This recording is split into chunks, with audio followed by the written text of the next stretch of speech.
Diana Saray, la voz que se atrevió a romper el silencio. Este es un importante mensaje de Luis Felipe Henao para El Tiempo.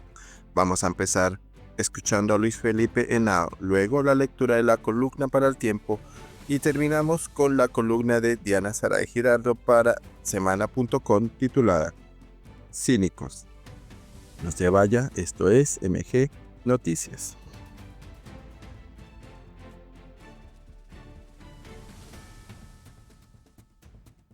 Esto dice Luis Felipe Henao en su cuenta de X @Luis Felipe Henao.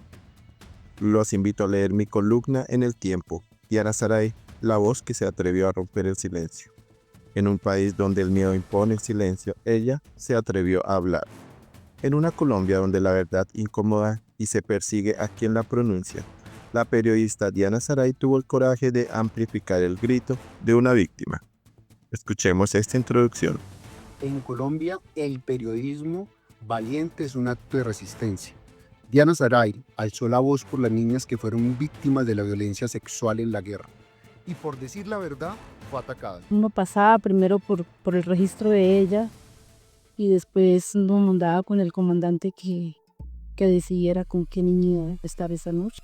En esta columna denuncio el intento de reescribir la historia y el silencio cómplice del poder. Porque la paz sin verdad es mentira. Callar frente al horror es traicionar a las víctimas. Léala en El Tiempo, porque hay voces que no se arrodillan. La paz sin justicia es solo un discurso vacío. Vamos a primero leer la columna de Luis Felipe Henao titulada Diana Saray, la voz que se atrevió a romper el silencio. Una narrativa peligrosa que romantiza a los victimarios y relativizar los horrores del conflicto por Luis Felipe Henao para El Tiempo. En un país donde el miedo impone el silencio, ella se atrevió a hablar. En una Colombia donde la verdad incomoda y se persigue a quien la pronuncia, la periodista Diana Saray Giraldo tuvo el coraje de amplificar el grito de una víctima. No fue una entrevista más, fue un acto de resistencia ética frente a la distorsión de la historia. Diana no solo escuchó, denunció. Caracol Radio dio espacio a Daisy, una mujer que fue reclutada por las FARC a los 11 años y sometida a violencia sexual sistemática. Su testimonio estremece por su crudeza y valentía. Ella ordenaba hacer filas de niñas de 11, 12, 13 años para los comandantes generales de esa época del secretariado de las FARC. Estas menores eran convertidas en botín de guerra por quienes hoy posan como víctimas. La reacción fue infame. Sandra Ramírez, senadora y ex guerrillera, no solo negó los hechos, sino que atacó a la víctima, a Caracol y a Diana. La lógica se convirtió. Se acusa a la víctima, se amenaza a la periodista y se estigmatiza al medio. Las bodegas digitales de la extrema izquierda, trolls organizados desde el poder, arremetieron contra quienes osaron mostrar una verdad incómoda. Pero esto no es un hecho aislado. Hace parte de una narrativa peligrosa que busca romantizar a los victimarios y relativizar los horrores del conflicto. Frente a esta operación de blanqueo, hay que hablar con claridad. Los crímenes sexuales cometidos por las FARC están ampliamente documentados. Primero, el Centro Nacional de Memoria Histórica lo detalló en informes como una guerra sin edad. Testimonios de la Rosa Blanca y la guerra inscrita en el cuerpo, donde se relatan los vejámenes sufridos por niñas durante el conflicto. Segundo, la Comisión de la Verdad en su documento No es un mal menor. Recogió los errores vividos por menores reclutadas por la guerrilla. Tercero, la JEP en el caso 07 ha identificado 18.677 menores reclutados y han imputado a 5 exmiembros del secretariado de las FARC por violación, esclavitud sexual y otras formas de violencia sexual constitutivas de crímenes de guerra. En palabras de la jurisdicción, estas violencias ocurrieron de manera sistemática y frecuente en diversos territorios. Al menos 135 víctimas reclutadas reportaron haberlas padecido y del total de mujeres reclutadas, el 35% refirieron estas violencias en su contra. Negar la condición de víctimas a estas niñas es una perversión del lenguaje y de la moral. Pretender que hubo consentimiento donde solo hubo abuso es revictimizarlas. Las voces que hoy circulan en redes, idealizando la vida en la guerrilla, buscan borrar la memoria.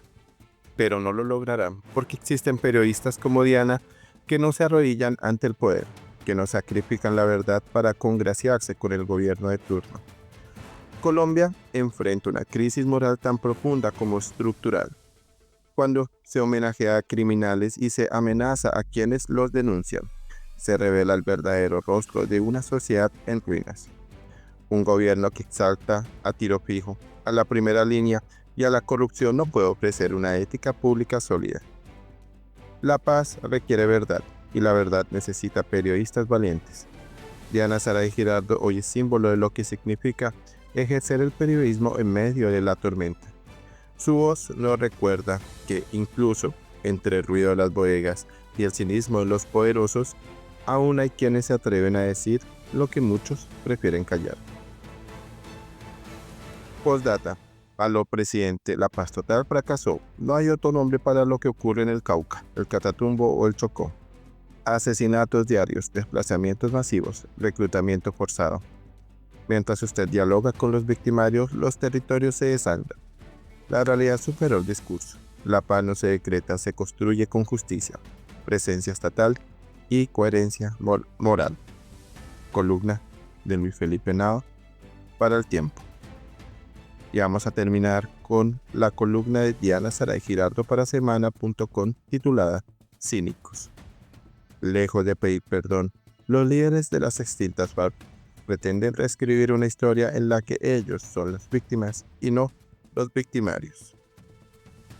Daisy tenía 11 años cuando se la llevaron las FARC, Mientras asistía a las fiestas de su pueblo en Casanare, Jair, comandante del Frente 28, se apareció frente a su familia y le dijo a su mamá que venía por su hija. O la entrega o le pegamos un tiro. El último recuerdo que Daisy tiene es ver a su mamá de rodillas, rogando que no se la llevara. Me llevaron a un campamento no solo a mí, sino como a 10 niñas, de 12, 13, 11 años. Yo era la más pequeña. Me dijeron, quítese los pantalones. Dije, Dios, ¿qué nos van a hacer acá?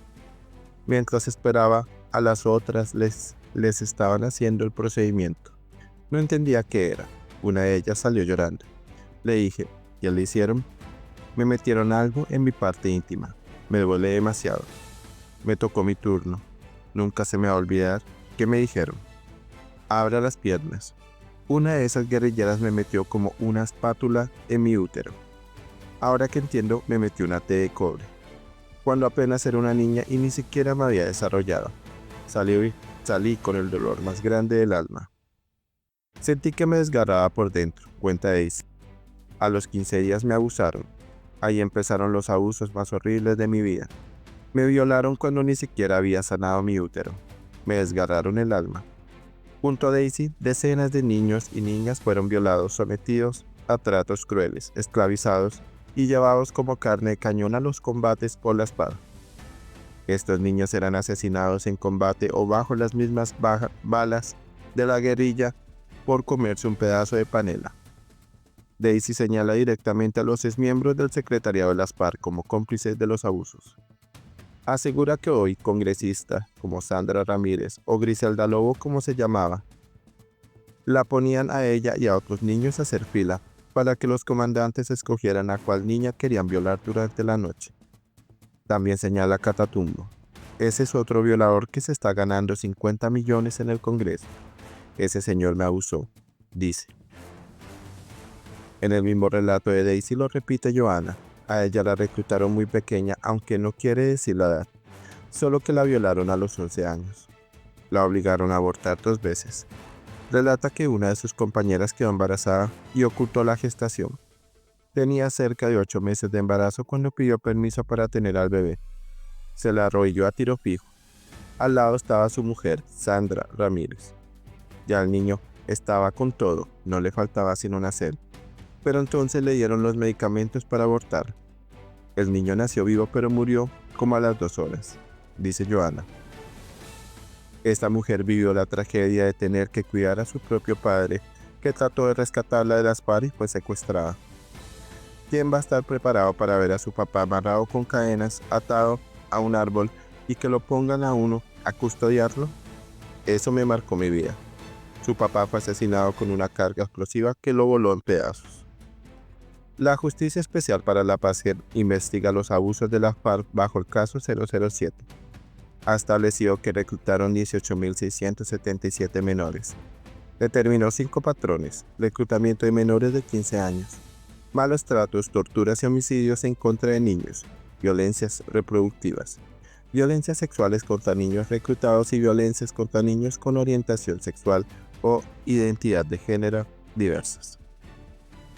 Por estos hechos, la JEP imputó a Rodrigo Londoño Timochenko, Jaime Parra Rodríguez, el médico, Milton Toncel Joaquín Gómez, Jorge Torres Pablo Catatumbo y José Lascarro Pastora Lape. En abril deberán aceptar o no estas imputaciones. A pesar de los relatos de las víctimas, los miembros de las FARC han decidido que nada de esto pasó. La senadora Ramírez, escudándose en que no fue incluida en la imputación de la JEP, ha iniciado acciones judiciales contra cualquiera que la señale. ¿Dónde están las sentencias en mi contra? Repite, a sabiendas de que no existen, pues parte de este acuerdo de paz fue renunciar a condenas fuera de la JEP. Hoy, sentada en su silla de congresista, Ramírez vocifera que todo es un montaje, un invento de los medios para desprestigiar su labor por la paz. A su vez, Comunes afirma que solo se quiere estigmatizar y denigrar a la senadora. Rechazamos la manipulación mediática y violencia simbólica contra las militantes del partido Comunes. De forma coincidente, ha empezado a publicarse mensajes de mujeres que aseguran haber estado en las FARC y dicen que nunca ocurrieron los abusos. Ingresé a las FARC siendo menor de edad y jamás vi ni escuché que hicieran algo como de lo que hoy acusan a Sandra Ramírez. Es una calumnia cruel que desconoce nuestra historia como mujeres rebeldes. Dice una usuaria que se identifica como Ingrid. En las FARC encontré un centro de sapiencia campesina, respetuoso de los derechos humanos, dice otro. Hasta Rodrigo Londoño asegura que estas denuncias rayan en la inmoralidad y en la ilegalidad. Lejos de pedir perdón, los líderes de las extintas FARC pretenden reescribir una historia en la que ellos son las víctimas y no los victimarios. ¡Qué cinismo! ¿En qué momento este país decidió callar la voz de sus víctimas y contar la historia del conflicto a través de la voz de sus victimarios? Estos comandantes recibieron los beneficios de reintegrarse a la vida civil, pero olvidaron por completo sus obligaciones con esta sociedad a la que hicieron tanto daño. Mientras la senadora Ramírez recorre el país en vehículos blindados, denuncia a todo aquel que le recuerde su paso por las FARC y se declara perseguida.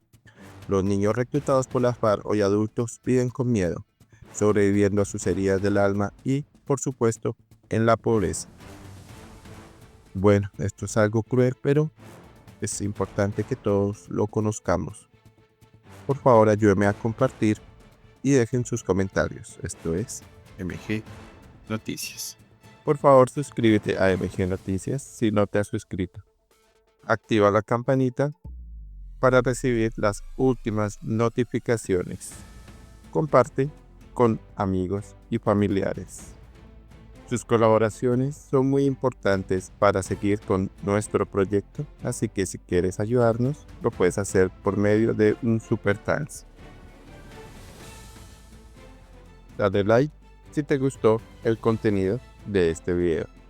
Muchas gracias.